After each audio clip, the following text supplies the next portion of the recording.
ನಮಸ್ಕಾರ ವೀಕ್ಷಕರೇ, ಮಚ್ಚುಮಲೆ ಯೂಟ್ಯೂಬ್ ಚಾನೆಲ್ಗೆ ಸ್ವಾಗತ. ನಾನು ಸಹನ. ಎಲ್ಲರೂ ಹೇಗಿದ್ದೀರಾ, ಖುಷಿಯಾಗಿದ್ದೀರಾ ಅಂತ ಅಂದ್ಕೊಳ್ತೇನೆ. ಇವತ್ತು ಮತ್ತೆ ಡೈಲಿ ವ್ಲಾಗ್ ಮಾಡಲಿಕ್ಕೆ ಹೊರಟಿದ್ದೇನೆ. ಹೇಗೆ ಹೋಗ್ತದೆ ಗೊತ್ತಿಲ್ಲ. ಆಫೀಸಿಗೆ ಬೇರೆ ಹೋಗ್ಲಿಕ್ಕುಂಟು. ಮಗನಿಗೀಗ ನಾನು ಅವನ ಜೊತೆ ಆಟಾಡಬೇಕಂತೆ. ಈಗ ಗಂಟೆ ಎಷ್ಟು 9:33. ನಾನು ಮನೆಯಿಂದ 9:55ಕ್ಕೆ ಹೊರಡೋದೈತೆ. ಯಾವಾಗಲೂ ಒಳಗಿನ ಕೆಲಸ ಆಗಿದೆ. ಈಗ ಬಟ್ಟೆ ಆರಿಸ್ಲಿಕ್ಕೆ ಬಂದಿದ್ದೇನೆ. ಬಟ್ಟೆ ಆರಿಸಿ ಆದ ನಂತರ ನಿನ್ನೊಟ್ಟಿಗೆ ಆಟಾಡ್ತೇನೆ ಅಂತ ಹೇಳಿದ್ದಾನೆ. ಅವನಲ್ಲಿ ಉಪಕಾರ ಮಾಡಲಿಕ್ಕೆ ಹೇಳಿದ್ದು, ಬಾ ನೀನು ನಂಗೆ ಸ್ವಲ್ಪ ಉಪಕಾರ ಮಾಡು ಬಟ್ಟೆ ಆರಿಸ್ಲಿಕ್ಕೆ, ಒಣಗಿ ಹಾಕಲಿಕ್ಕೆ, ಮತ್ತು ನಾನು ನಿನ್ನ ಒಟ್ಟಿಗೆ ಆಟಾಡ್ತೇನೆ ಅಂತ. ಒಳಗಿಂದ ಬಂದೆ ಹೆಲ್ಪ್ ಮಾಡಲಿಕ್ಕೆ. ಆಗ ಅವನಿಗೆ ಸೈಕಲ್ ಖಂಡಿತ ಆಯಿತಾ.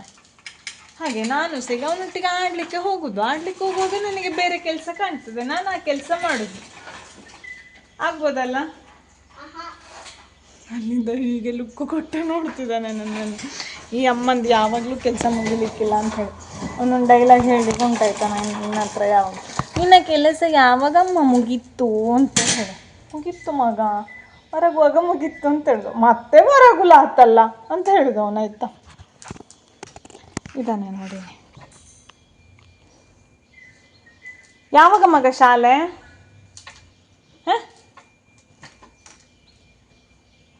ಗೊತ್ತಿಲ್ಲಂತೆ.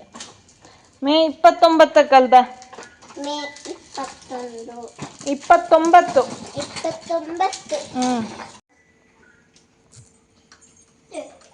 ಅವರಿಬ್ಬರೇ ಆಡೋದಾದರೆ ಎಲ್ಲ ನೆಟ್ಟಾಗಿರ್ತದೆ ಆಯಿತಾ. ಎಲ್ಲ ಹೊಂದಾಣಿಕೆ ಮಾಡಲಿಕ್ಕಾಗ್ತದೆ. ಎಂತ ಬೇಕಿದ್ದರೂ ಅದನ್ನು ಅಡ್ಜಸ್ಟ್ ಮಾಡಿಕೊಂಡು ಹೋಗ್ಲಿಕ್ಕಾಗ್ತದೆ. ಅದೇ ನಾವು ಅವರ ಸುತ್ತಮುತ್ತ ಇದ್ದೇವೆ ಅಂತ ಹೇಳಿದರೆ ಅವರಿಗೆ ಸಮಸ್ಯೆಗಳು ಮುಗಿಯೋದೇ ಇಲ್ಲ. ಅದನ್ನು ಸಾಲ್ವ್ ಮಾಡಿದಷ್ಟು ಸಾಕಾಗೋದಿಲ್ಲ. ಈಗ ನೋಡಿ, ಅವನು ಸಹ ಆಟಾಡ್ತಿದ್ದ. ಇವಳು ತಂದು ಕಲರ್ ಪೆನ್ಸಿಲ್ ಕೊಟ್ಟಳು, ತೆಗ್ದಿಡು ಅಂತ. ಅವ್ನು ಸೀದೋಗಿ ಇಟ್ಟು ಬಂದ. ಈಗ ನೋಡಿ, ಅಲ್ಲಿ ಮಣ್ಣು ಉಂಟು ಅಂತ ಹೇಳಿದ್ದ ಅವನಲ್ಲಿ. ಅದಿರಲಿ, ತೊಂದರೆ ಇಲ್ಲ ಅಂತ ಹೇಳಿದ್ದಕ್ಕೆ ಇವಳೆ ಕೈಯಲ್ಲಿ ತೆಗಿತಿದ್ದಾಳೆ. ಇಲ್ಲದಿದ್ದರೆ ನಾನು ಅವರನ್ನು ಗಮನಿಸ್ತಾ ಇದ್ದೇನೆ ಅಂತ ಹೇಳಿ ಅದರೆಲ್ಲ ಗಲಾಟೆ ಶುರುವಾಗ್ತದೆ. ಅಣ್ಣ ಮಣ್ಣು ತೆಗದ ಇಲ್ಲೇ, ನನ್ನ ಕೈಯಲ್ಲಿ ಮಣ್ಣು ಅಂತೆಲ್ಲ. ನಿನಗಿಲ್ಲಿ ಎಡೆ ಸುಣಕ್ಕಿಲ್ಲೇ ಬರಕ್ಕ ಮಗ. ಕಾರಿಂಗೆಲ್ಲ ಸ್ಕ್ರಾಚಸ್ ಆಯ್ತು. ನೀನು ಇಲ್ಲಿ ಬರಬೇಡ, ಅಲ್ಲಿ ಆಗಿ ಆಡು. ಇಲ್ಲಿ ಬರಬೇಡ ಆತಾ. ಟರ್ಪಲೆಲ್ಲ ಹರಿತ್ತು. ಮತ್ತೆ ಕಾರ್ ಸ್ಕ್ರಾಚಸ್ ಬೀಳ್ತು, ಲೈನ್ ಬೀಳ್ತು, ಹಾಳಾಯ್ತು. ಅದು ಟರ್ಪಲ್ನ ಸೀಲ್. ಅದು ತೊಂದರೆ ಇಲ್ಲ ತಂಗಿ, ಮಣ್ಣಿದ್ದರೆ ನೀನೀಗ ಹೋಗ್ತದು. ಹೋಗು. ನಾನು ಪುಟ್ಟಕ್ಕನಿಗೆ ಇಲ್ವಾ ಡೈಲಿ ವ್ಯಾರಿಗೆ ಅವಳಿಗೆ ಅಂತ ಬಟ್ಟೆ ತೆಗ್ದದ್ದೇ ಇಲ್ಲ. ಎಲ್ಲ ಅವಳ ಅಣ್ಣಂದೆ.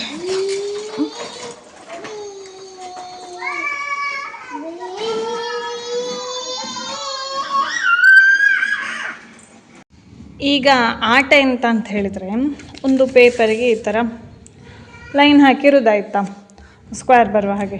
ಮಾಮೂಲಿ ಅಡ್ಡಗೆರೆ ಉದ್ದಗೆರೆ ಹಾಕಿ ಇಡೋದು. ಹಾಕಿ ಆದ ನಂತರ 2 ಅಥವಾ 3 ಜನ 4 ಜನವೂ ಆಡಲಿಕ್ಕಾಗ್ತದೆ ಆಯಿತಾ. ಈ ಥರ ಕಲರ್ ಸ್ಕೆಚ್ ಪೆನ್ನು ತಗೊಳ್ಳೋದು. ಒಬ್ರಿಗೊಂದು, ಇನ್ನೊಬ್ಬರಿಗೆ ಇನ್ನೊಂದು. ಆಮೇಲೆ ಒಂದು ಲೂಡೋಕಾಯಿ ಕೂಡ ತಗೊಳ್ಳೋದು. ಒಬ್ಬರಿಗೆ ಫಸ್ಟಿಗೆ ಈ ಥರ ಹಾಕೋದು. ಹಾಕಿದಾಗ 1 ಅಂತ ಬಂತು. ಆಗ ಒಂದು ಬಾಕ್ಸಿಗೆ ಈ ಥರ ಕಲರ್ ಮಾಡೋದು. ನೆಕ್ಸ್ಟಿಗೆ ಇನ್ನೊಬ್ಬರು ಲೂಡೋ ಹಾಕೋದು. ಬಂದೆ ಹಾಕು. ಅವನಿಗೆ 6 ಬಿತ್ತು. 6 ಬಾಕ್ಸಿಂಗೆ ಕಲರ್ ಮಾಡಬೇಕು ನೀನು ಆಯ್ತಾ. 6 ಬಾಕ್ಸಿಂಗ್ ಕಲರ್ ಮಾಡು. ಫಸ್ಟಿಗೆ ಮಾರ್ಕ್ ಮಾಡಿಕೊ. 1 2 3 ಇದು 1. ನೆಕ್ಸ್ಟ್ 1 2 3 4 5 6 ಇಷ್ಟು ಬಾಕ್ಸಿಗೆ ಕಲರ್ ಮಾಡಲಿಕ್ಕೆ ಆಯಿತಾ. ಹೀಗೆ ಆಡಿ ಆಗುವಾಗ ಯಾರ ಬಣ್ಣ ಹೆಚ್ಚಿರ್ತದೆ ಅವರು ವಿನ್ ಅಂತ ಲೆಕ್ಕ. ಯಾರ ಸ್ಕೆಚ್ ಪೆನ್ನಿಂದ ಬಾಕ್ಸ್ ಹೆಚ್ಚಿರ್ತದೆ ಕಲರ್, ಅವರು ವಿನ್ ಅಂತ ಲೆಕ್ಕ. ಮಕ್ಕಳಿದ್ರೆ, ಕಲಿಯುವ ಮಕ್ಕಳು, ಈ ಥರ ನಂಬರ್ಸ್ ಎಲ್ಲ ಕಲಿಯುವ ಮಕ್ಕಳಿದ್ರೆ ಈ ಥರ ಆಟ ಆಡಲಿಕ್ಕೆ ಬೆಸ್ಟ್ ಆಯಿತಾ. ಸೊ ಈಗ ಅವನು ಕಲರ್ ಮಾಡ್ತಾ ಇದ್ದಾನೆ. ಅವನು ಕಲರ್ ಹಚ್ಚುವಾಗ ಸ್ವಲ್ಪ ನಿಧಾನ ಆಗ್ತದೆ, ಭಾರಿ ವಕ್ತಿಯಲ್ಲಿ ಹಚ್ಚುವಾಗ. ಈ ಥರ ಯಾರು ವಿನ್ ಆಗ್ತಾರೆ ನೋಡುವ. ಈಗ ನೀಲಿ ಬಣ್ಣದ್ದು ಮಗನದ್ದು, ಈ ನಿಯಾನ್ ಬಣ್ಣದ್ದು ನನ್ನದು. ನನಗೆ 96, ಅವನಿಗೆ 102 ಆಯಿತಾ. ನನಗೆ 6 ಬಿದ್ದದ್ದು ಕಡಿಮೆ, ಅವನಿಗೆ 6 ಬಿದ್ದದ್ದು ಹೆಚ್ಚು. ಹಾಗೆ ಅವನು ರಪ್ಪ ವಿನ್ ಆದ. ಹಾಕ್ಸೋದು ಬಣ್ಣ. ಆಗಲೇ ಲಕ್ಕವನ ಕಡೆ ಇತ್ತು. ಹೀಗೆ ಇದೊಂದು ಆಟ ಆಯ್ತಾ. ಹೋಮ್ವರ್ಕ್ ಮಾಡ್ತೀಯಾ? ಮಾಡಿ ಬರೆದು ಕೊಟ್ಟಿಕ್ಕೆ ಹೋಗ್ತೆ. ಹಾಂ, ದೊಡ್ಡ ಜನರಿಗೆ ಒಂದು ಕೇಳೋದು. ನಾನು ಯಾವತ್ತೂ ಹೆಚ್ಚಾಗಿ ಆಫೀಸಿಗೆ ಹೋಗುವಾಗ ಏನಾದ್ರು ಒಂದು ಹೋಮ್ವರ್ಕ್ ಕೊಡ್ತಾನೆ ಮಾಡು ಅಂತೇಳಿ. ಆದರೆ ಕಷ್ಟದಲ್ಲೇ ಮಾಡೋದು, ಖುಷಿಯಲ್ಲೇನಲ್ಲ. ಹಾಗೆ ಇವತ್ತು ಕೇಳೋದು, ನೀವು ಹಾಕಿ ಕೊಡೋದಿಲ್ಲ ಇವತ್ತು ಹೋಮ್ವರ್ಕ್ ಅಂಥೇಳಿ. ಇವತ್ತು ನನಗೆ ಲೇಟ್ ಆಯಿತು. ಯಾಕಂತ ಹೇಳಿದ್ರೆ 10 ನಿಮಿಷ ಲೇಟ್. ನಾನು ಅವನೊಟ್ಟಿಗೆ ಆಟ ಆಡಿಕೊಂಡು ಕೂತಿದ್ದಲ್ಲ, ಹಾಗೆ ಆಯಿತಾ. ಇವತ್ತು 10 ನಿಮಿಷ ಲೇಟು. ಹಾಂ, ಟೈಮ್ ಸೆನ್ಸ್ ಇಲ್ಲ ಸಹ ನನಗೆ ಎಂತಾಗಿದೆ ಇವತ್ತು. ಹಾಂ, ಇದ್ದು ಯಾವತ್ತಿದು ಮಾಮೂಲಿ ಡೈಲಾಗ್. ಅಮ್ಮ ಇವತ್ತು ಆಫೀಸಿಗೆ ಹೋಗ್ಲಿಕ್ಕೆ ಉಂಟಾ, ನಾಳೆ ಆಫೀಸಿಗೆ ಹೋಗ್ಲಿಕ್ಕೆ ಉಂಟಾ ಅಂತ. ನನಗೆ ತಡವಾಯಿತು, ಆಮೇಲೆ ಸಿಗ್ತಾನೆ. ಇವತ್ತು ಬೆಳಿಗ್ಗೆಯಿಂದಲೇ ಸಾಧಾರಣ 10-15 ಗಂಟೆಯಿಂದಲೇ ನಾನು ಸಿಗಲಿಲ್ಲಲ್ಲ. ಹಾಗಾಗಿ ನನ್ನನ್ನು ಎಳೆಯುವುದು, ನನ್ನನ್ನು ಆಚೆ ಈಚೆ ಇದ್ದಾಡೋದು ಎಲ್ಲ ಜೋರಾಗ್ತಾ ಉಂಟು ಮಕ್ಕಳದ್ದು. ನನ್ನನ್ನು ಮಿಸ್ ಮಾಡಿಕೊಂಡಿದ್ದಾರೆ ಅಂತ ಹೇಳಿ ನನಗೆ ಸರಿ ಗೊತ್ತಾಗ್ತದೆ ಆಯಿತಾ. ಈಗ ಸಂಜೆ ಆಗಿದೆ, ನಾವು ವಾಯು ವಿಹಾರಕ್ಕೆ ಅಂತ ಹೊರಟಿದ್ದೇವೆ. ಈ ಒಂದು ಇಷ್ಟು ತುಣುಕನ್ನು ಕನ್ನಡದಲ್ಲೇ ಮಾತಾಡುವ ಪ್ರಯತ್ನವನ್ನು ಮಾಡ್ತೇನೆ. ಏನು ಅಂತ ಹೇಳಿದರೆ, ಈಗ ಯಾವ ತಿಂಗಳು ಹೇಳಿ?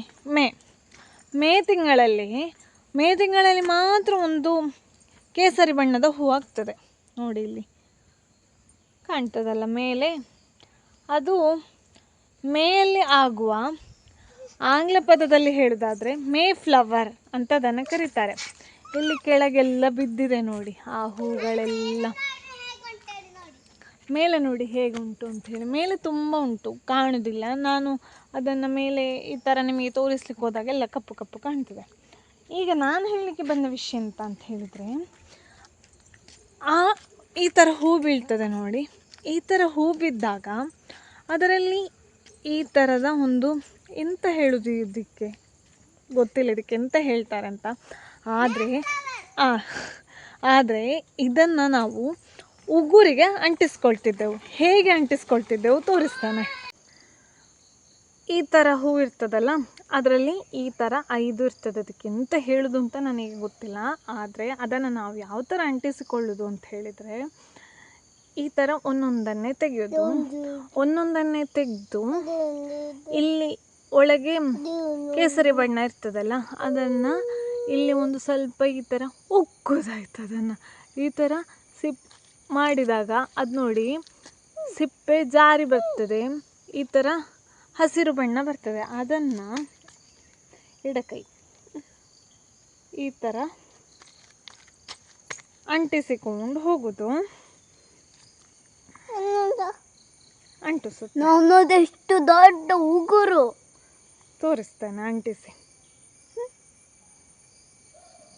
ಇಲ್ಲಿ ನೋಡಿ, ಇಬ್ಬರ ಮಕ್ಕಳ ಕೈಗೂ ಅಂಟಿಸಿದ್ದೇನೆ. ಅದೊಂದು ಸ್ವಲ್ಪ ಬಾಡಿದ ಹೂ ನಮಗೆ ಸಿಕ್ಕಿದ್ದು, ಹಾಗಾಗಿ ಅಷ್ಟು ಅಂಟಿಕೊಳ್ತಾ ಇಲ್ಲ. ಆಗ ತಾನೇ ಬಿದ್ದ ಹೂವಿದಾದರೆ ಚೆಂದ ಅಂಟಿಕೊಳ್ತದೆ.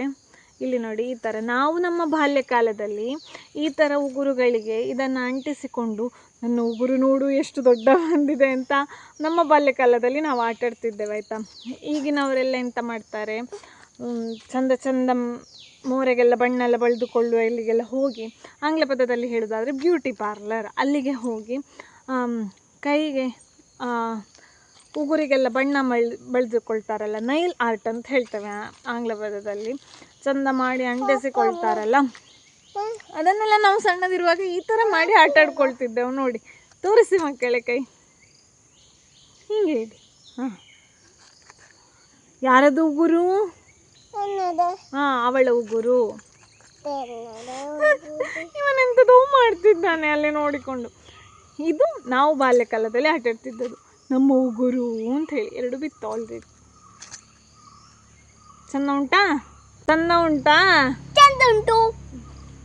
2 ಅಮ್ಮ ಬೆಳೆಸಿತು.